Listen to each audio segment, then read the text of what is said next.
Sports Team presents your Southern Tier Kickoff.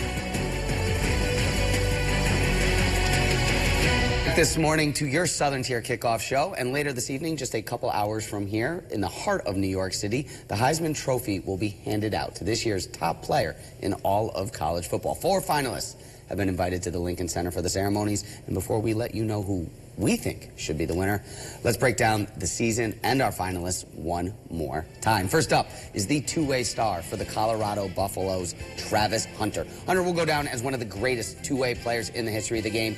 He was named All Big 12 first-team receiver, earning honorable mention as well as the Offensive Player of the Year. He leads the Big 12 with 92 receptions, 14 touchdowns, and is second with over 1,100 yards. His 21 receiving yards of more than 20-plus leads the nation. He's also the Big 12 Defensive Player of the Year, a unanimous first-team defensive back. He had 31 tackles and led the Big 12 with 11 pass breakups and second with 4 interceptions. And next up is Boise State's running back, Ashton Jeanty. The junior running back has one of the most productive seasons in college football history. His near 2,500 rushing yards are the 4th highest in a single season in the FBS. And his 192 yards per game lead the nation and are 58 higher than the next highest average. Jeanty rushed for at least 125 yards in 13 straight games, and he's gone for over 200 in his last 2 games, in a total of 6 times this season. He's averaging 6.26 yards per carry, and his 344 attempts are the most in FBS in 2 seasons. He and Army's Bryson Daly share the national lead with 29 rushing touchdowns. And Cam Ward is the first of 2 quarterbacks named on the finalist list this season. Miami quarterback was named the Associated Press Offensive Player of the Year and Newcomer of the Year in the Atlantic Coast Conference. He leads the nation with a school record 36 passing touchdowns, his 4,123 passing yards, 4,319 total yards, 343 passing yards per game, and 41 total touchdowns rank second. Ward leads the nation's highest scoring offense with 44 points per game. He became the first Miami quarterback to post 7 straight 300-yard games, and he has 10 games with 300-plus yards and 3 or more touchdown passes.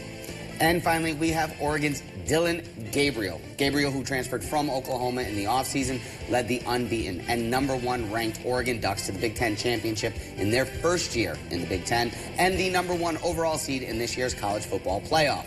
Gabriel averaged 274 yards passing per game this season. He's thrown for 28 touchdowns with just 6 interceptions. His completion rate of 73.2 is second in the nation. His 35 total touchdowns, tied for 7th in the nation. And in his career, 187 touchdowns, the highest in NCAA history. He also set the all-time FBS record for career quarterback starts. That in his 62nd start, that came against Penn State in the Big Ten championship game. So those are your finalist selections. Let's get into it.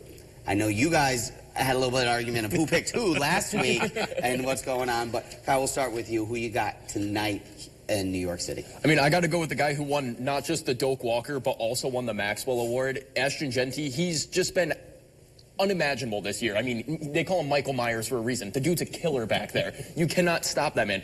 And don't get me wrong, Travis Hunter, fantastic season. One of the best, like you mentioned, one of the best two-way players to ever play it, and we'll probably never see something like that ever again in college football at that pedigree of what he accomplished.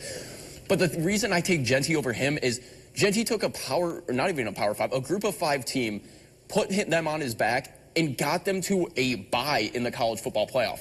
Without Jeanty, Boise State might not even make it to the playoff, let alone get a bye in it. Colorado, Hunter was great. He had more help than Jeanty did, and they weren't able to make it to that point. So I got to put it with the guy who's not only breaking records left and right. I mean, the leading rusher in the nation, Jeanty. There's one guy after that. Third is Jeanty after contact. And that's just unreal. So Jeanty right now, plus 800 overall to win. Travis Hunter, your favorite at minus 2,000. Is the favorite going to take it home tonight, or do you think it's going to be somebody else? I do think it's going to be the favorite. I mean, it's just very rare in college football to do what he's been doing.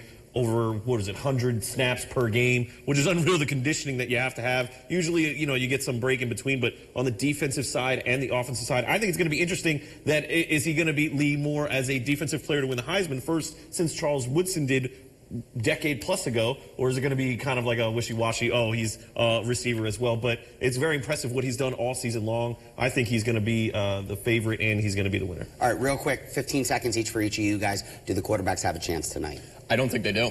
I agree. I don't think so.